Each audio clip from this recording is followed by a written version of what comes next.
Hi అండి, good morning. Karthika పురాణము 6వ అధ్యాయం ప్రారంభ. దీపదాన మహిమ. రాజా, కార్తీక మహత్యములో పాలు, తేనె, వెన్న, పెరుగు వీటితో ఏర్పరిచిన పంచామృతాలతో శ్రీమన్నారాయణునికి భక్తిగా అర్పించి పూజించి కస్తూరి గంధము కలిపిన నీటితో అభిషేకం చేసిన వారు 10,000 అశ్వమేధ యాగాలు చేసిన పుణ్యం పొంది ఉత్తమ గతిని చేరుకుంటారు. కార్తీక మాసంలో ప్రతిరోజు సాయంకాలం విష్ణు దేవాలయంలో దీపారాధన చేసేవారికి వైకుంఠం ప్రాప్తిస్తుంది. కార్తీక మాసంలో దీపదానం చేసిన వారికి ఉత్తమ జ్ఞానం లభించడమే కాకుండా విష్ణు సాహిత్యం కలుగుతుంది. కార్తీక మాసంలో ప్రతిరోజు ప్రత్తితో ఒత్తిపెట్టి బియ్యపిండితో కానీ గోధుమ పిండితో కానీ చేసిన ప్రమిదలతో ఒత్తిపెట్టి నేతిని పోసి వెలిగించి ఆ దీప ప్రమిదను వేదవేత్త అయిన బ్రాహ్మణునికి దానం ఇవ్వవలను.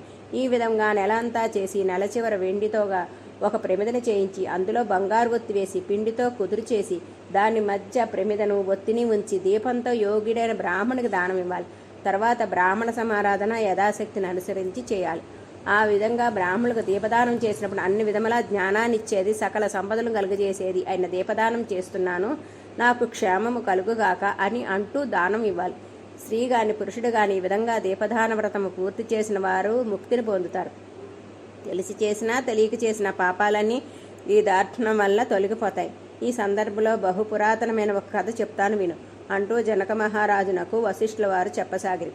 పూర్వము ద్రవిడ దేశంలో ఒక స్త్రీ ఉండేది. ఆమెకు సంతానము బంధువర్గము లేకపోవటం వలన, జీవితానికి ఆధారం లేకపోవటం వలన భిక్షాటన వృత్తి వలన జీవనం సాగిస్తోంది.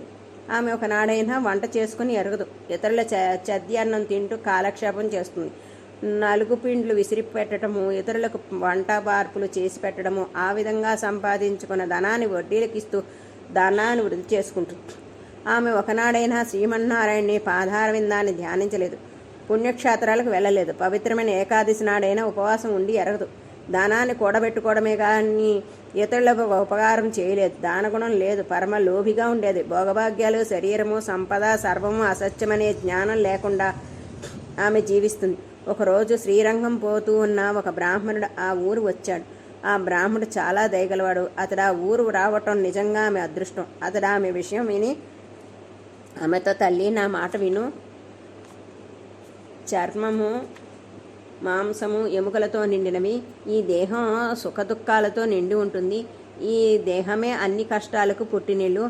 పంచభూతాలతో నిండిన ఈ దేహంలో ఉన్న ప్రాణం పోయినంతనే ఇంటి దూలమందు పడిన నీటి బిందువులు 4 దిక్కులకు జారిపోయే విధంగా ఆయా భూతాలు ఆ భూతాలతో చేరిపోతాయి. నీటి బుడగ వలె దేహం నశించిపోతుంది. శాశ్వతం కానీ ఈ దేహమే నీవు శాశ్వతం అనుకుంటున్నావు. నీ శరీరపు మట్టిలో కలిసిపోతుంది. కర్మ ఒకటే వెన్నంటి వస్తుందనే సత్యం గ్రహించి సకల భూత దయాపరుడైన భగవంతుని మనసారా ధ్యానించు. అగ్నిలో పడి మిడత నశించిన విధంగా ఈ దేహం కూడా బూడిదపాలు కావలసిందే. కాబట్టి శ్రీ మహావిష్ణువుకు పాదారవిందములు ధ్యానించు. కామ క్రోధ భయ లోభాలు ధనాపేక్ష దేహాభిమానము వదిలిపెట్టు. భక్తితో కార్తీక మాసంలో స్నానం చేసి మహావేద విద్వాంసుడైన బ్రాహ్మణులకు దీపదానం చేయి. నీవు ఈ విధంగా చేసినట్లయితే అనేక జన్మల్లో చేసిన పాపాలు తొలగిపోతాయి అని చెప్పి తూర్పు దిక్కుగా శ్రీరంగపట్నం వెడలిపోయింది. లోబిగా ఉంటున్నామే బ్రాహ్మణుని హితోపదేశం అర్థం చేసుకుని యథార్థాన్ని గ్రహించి తన పాపకృత్యాలకు బాధపడింది. ఆ బ్రాహ్మణి హితోపదేశం ప్రకారం కార్తీక మాసం చేయడానికి నిశ్చయించుకున్నది.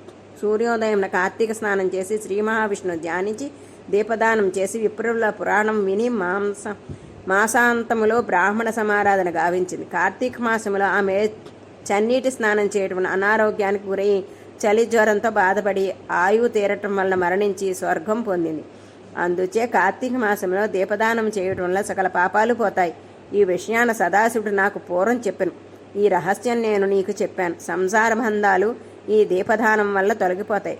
సత్యప్రథం ప్రాప్తిస్తుంది. వశిష్ఠుల వారు జనక మహారాజునకు వివరించారు. ఇది స్కాంద పురాణార్గత కార్తీక మహత్యమందలి 6వ అధ్యాయం సంపూర్ణం. ఓం నమ శివాయ. హర హర మహాదేవ. శంభో శంకర.